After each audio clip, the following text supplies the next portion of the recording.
right? So I am going to discuss topic 1.5 on the topics of combining functions, shifting and scaling graph. First of all, let us look at the first page of the slides. That is how you would form a new function given two other functions. So in this particular example, say you are given two different functions, f and g, where the domains of the function f is designated as d in the bracket of f, and this d in the bracket of g designate the domains of the function. So you can form new functions using f and g through 5 different ways. And the new function that is formed with this way has a domain which is equals to the overlap of the domain of f and g. The way how you can use to form new function is by adding the two functions or taking the difference between the two functions, or multiplying two functions, or multiply one of the function with a constant, or you can form a new function by taking the ratio or the divisions of the two functions. For all these new function that is formed by taking the addition, difference, product with a constant or divisions of two functions, the domains for this new function is the domains that is the overlap of the domains of the two functions. Now it is kind of not very clear by these kind of definitions. It would be best if we can show you a concrete example. So say you have two functions here, f which is equals to the square root of x, and g which is the square root of 1 minus x. So you can form a new function using f and g. And the new function that is formed by either one of these few methods, its domain is the same as the overlap of the two domains. And you try to figure out why is that so. Okay, so first of all, let us try to see what is the domain of the f. The domain of f is the domain for the square root of x. We have actually discussed this already in the lecture, that the domain of the square root, right? So you have r equals to x raised to the power of n. Here n is equals to 2, that is the square root of x. So n here is an even number. So for such a root function, the domains is only defined for x which is positive or larger than 0. So here it is understood that the domains of f is just from 0 to positive infinity. Whereas the domain for the function of g is, okay, so here the domains of the function of g is such that the argument in the square root must be equals or larger than 0. Okay, so that translates into this. So I'll take the x to the other side, then this will translate into this form, that is x must be less than 1 or equals to 1. I think that is the solution to this inequality. So here the domains of x is 1 on the right, included 1, and the left is minus infinity, and it is the open bracket. So you overlap the two domains, then you will get this. Now, I'll show you one more steps of how you can get this overlap by referring to the domains of f and g. So what you do is you represent the d of f and d of g on a graph. I mentioned this in the lecture notes. So during the lecture, that if it's possible, you always want to translate a mathematical notion into graphical form. So let us try to demonstrate this one.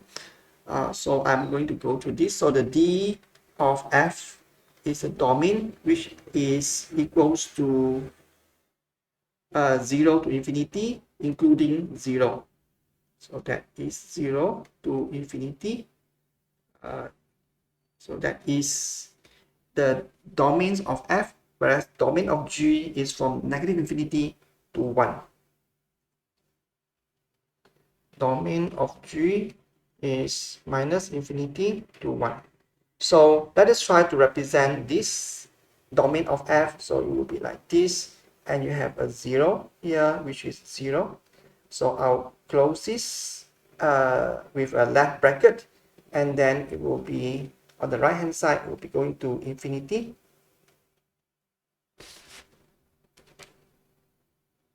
So this is x-axis, and there's an infinity that is somewhere here. So that is the way how I represent the domains of f. So let us try to represent domains of g. So it is also lying on a x-axis, but then I'll have to cap the 1 on the right. So here is the values of 1, which is represented by a closed dot. This is a closed dot of 0. So this represent 0. This dot closed dot represent 1, and the domain is from minus infinity up to this point. Right. So the overlap between the domain of f and domain of g is just this bit. Okay, so it will be just an overlap between here and here. Okay, this is a region of overlap between the domain of f and g, and this has the left-handed boundary at 0, and here is a right-handed boundary at 1. So the overlap of the domain of f and the domain of g is just this region, and the endpoint are included 0 and 1. So that's how we come to the conclusion that the overlap between the domain of the function f, the domain of g is just 0.0 to 1, including both values of 0 and 1. So having worked out the overlap of the domains of f and g, then we can proceed to construct new functions using f and g through these 5 different sort of like algebraic operation. So you can form a new function called f plus g by adding up the function of f and g. You can also construct f minus g, g minus f, the product of f and g.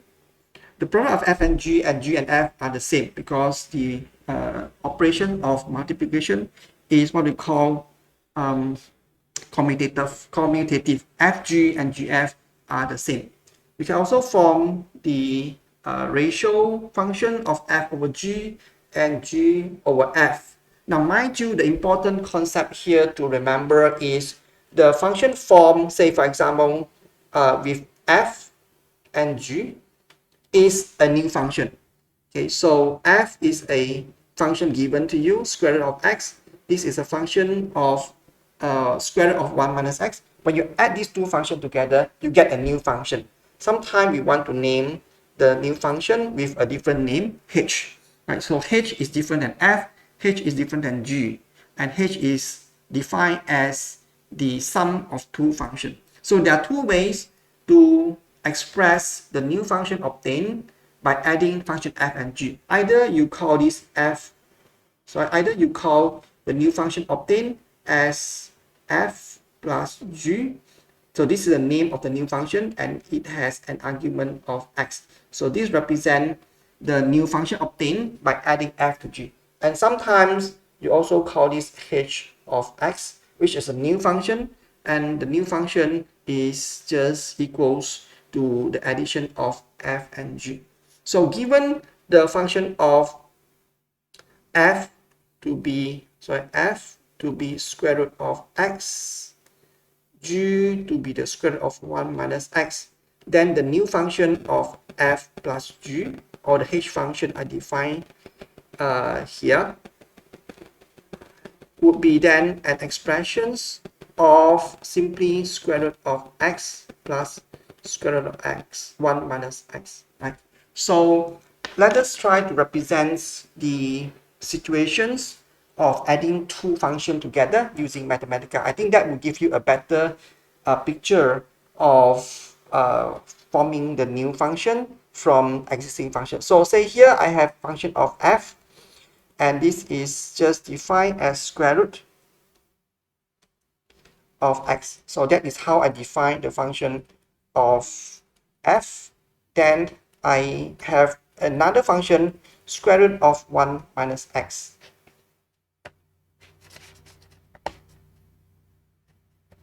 Just want to double check that I am remembering this correctly. So my g is 1 minus x, f is square root of x, so that seems to be correct. So before I do anything, I can plot the two functions. I'll plot f of x and g of x on the same plot by using Mathematica.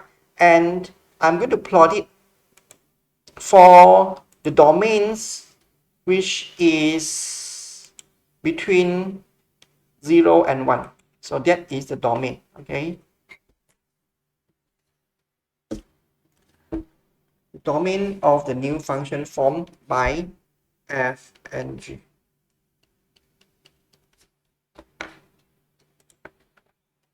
So the domain is from 0 to 1. So I press a button, but before I press the button, I want to ask the Mathematica to plot the legend so that you can recognize which graph is representing which function. So I have a function f, which is this function, the blue color one. The blue color function is f square root of x, and this is the function of g. So if we were to form a new function called f and g, then the new functions can be shown on the graph of Mathematica by saying this.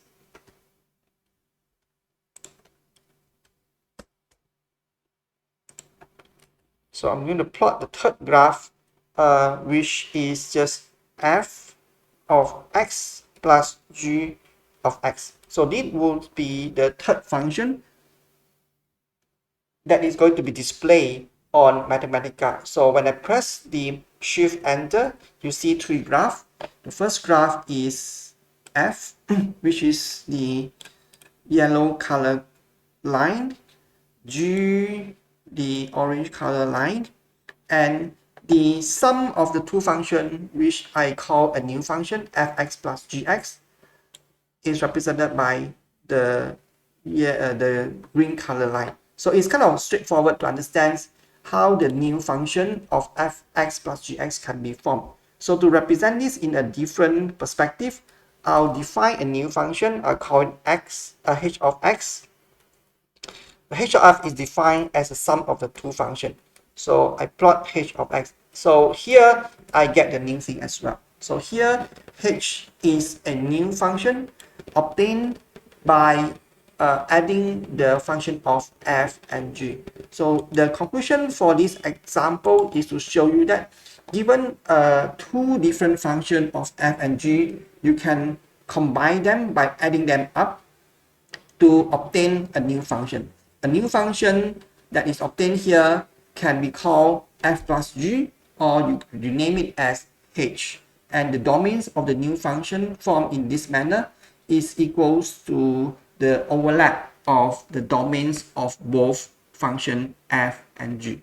Likewise, you can also form the difference between f and g. So let me press this. So now I have redefined h as the difference between f and g, and this graph is represented on the Mathematica here. So again, this is original function f, this is the function of g. So if you take the difference between these two, then the blue color graph minus the orange color graph give you the green color graph.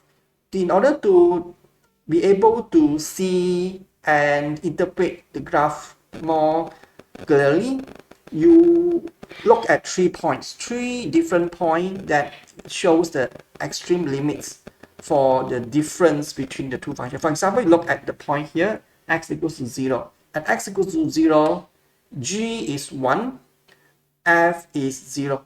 So f minus g will give you 0 minus 1. Therefore, you end up this point. Right? So you check the endpoint at x equals to 0. Then you see that these 2 points, when you take their difference, give you a minus 1. Likewise, at the endpoint x equals to 1, f is 1, g is 0. So the difference between f and g is 1 minus 0. Therefore, you end up to have a value of 1. Therefore, you have this point. So what I'm trying to tell you is that when you are looking at the graph or additions or subtractions of two graphs, what you do is you should look at the two endpoints. So let me try to reproduce this graph here. So this is, I think, the f, which is square root of x, and this graph is g, which is 1 minus x. Okay, so if you are looking at f minus g functions, then you can try to guess the values of the new function f minus g at this endpoint where x equals to 0, and also at this endpoint when x equals to 1.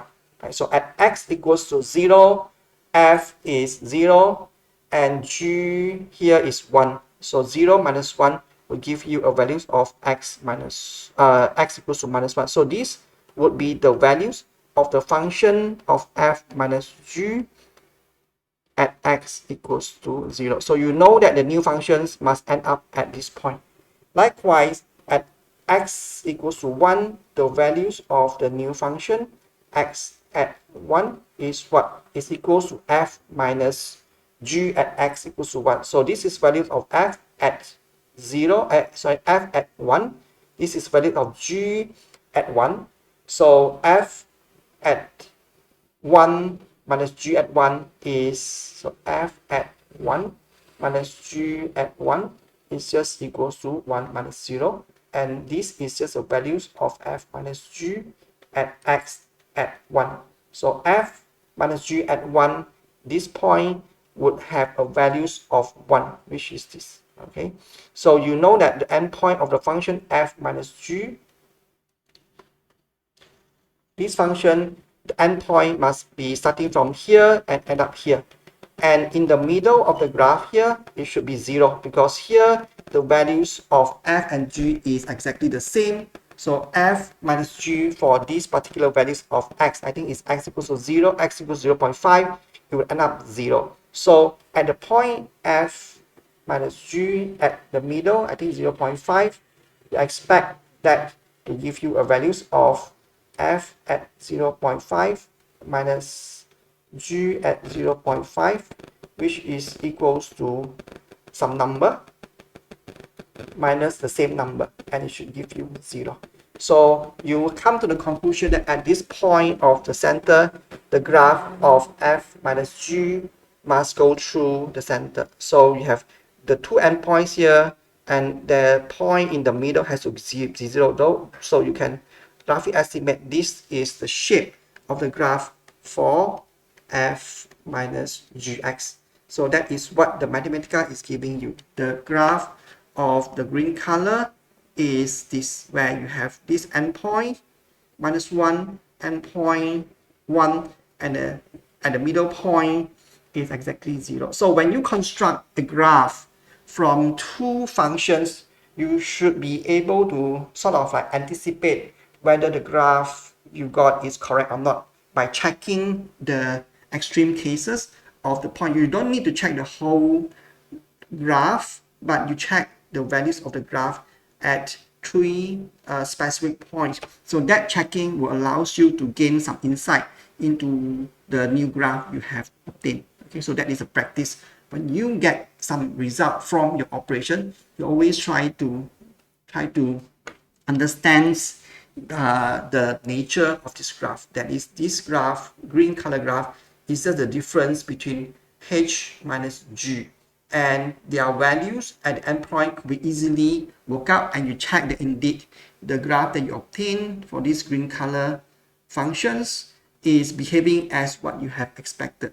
Okay, so that is for taking the difference between the function of f and g. You can try to do this for g minus f. So same thing here, g minus f.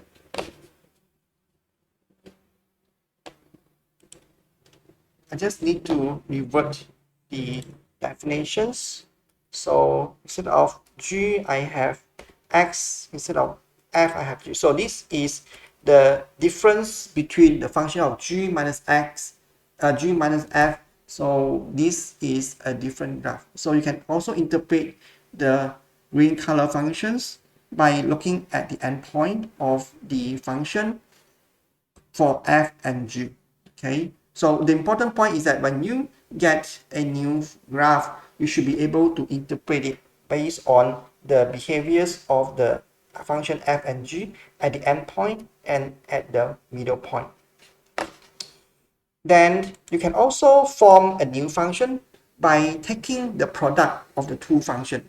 So if you have a function f and g, like in our case here, f and g, you can form a new function by taking the product of them. So the product of them of g and x could be just like written as gx times fx. I think in this Mathematica, you use this symbol of a star to represent the product. So when you press this button, you get the product of f and g, forming a new function called h. And the new function of h is just this. Again, you can interpret the behavior of the function h quite easily.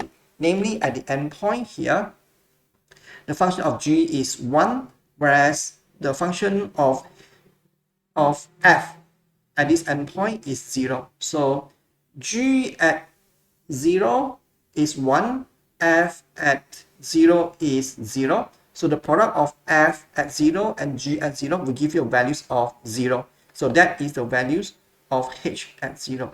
Likewise here, f is 1 at x equals to 1, whereas at this endpoint when x is 1, g is 0. So the product of f at 1 and g at 1 would be 1 multiplied with 0. So the new function h at the endpoint x equals to 1 must be 0. So at the endpoint, you expect the new function h is 0 here, 0 here. And at the middle point, the values of the function for f and g are the same.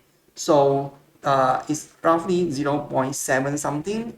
Then 0.7 something for f and for g are the same at this point x equals to 0.5. So the product of 0. something times 0. something give you values of 0.5. I think not 0.5, 0.5 something. Yeah.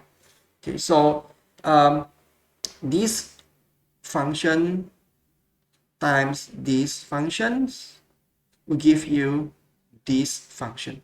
So that's how you can obtain a new function by making the product of two functions f and g. You can try to define instead of f times g, you can define g f times. Just now we was defining g times f. Whether it's g times f or f times g, you get the same graph. So that's what I said just now. The product of fg and gf are the same because multiplications in mathematics is commutative. Okay, it's commutative. AB equals to BA. Then you can also form a new function by taking the division between the two. Either divide f minus g, f by g or g by f. So when you do that, the new function will behave differently. So let me write it down here. I think I better write it down in the graph in the whiteboard. So f, as I said, is square root of x. G of x is square root of 1 minus x. So f over g is a new function that could be formed by defining to be defined as the difference to be defined as the ratio of f over g. And what is f? F is square root of x and g is square root of 1 minus x. Okay, so this is the new function obtained by dividing f over g. You can also define a new function called g over f. In that case, your new function g over f would be then just equals to 1 minus x over square root of x. So both functions are different and they behave differently.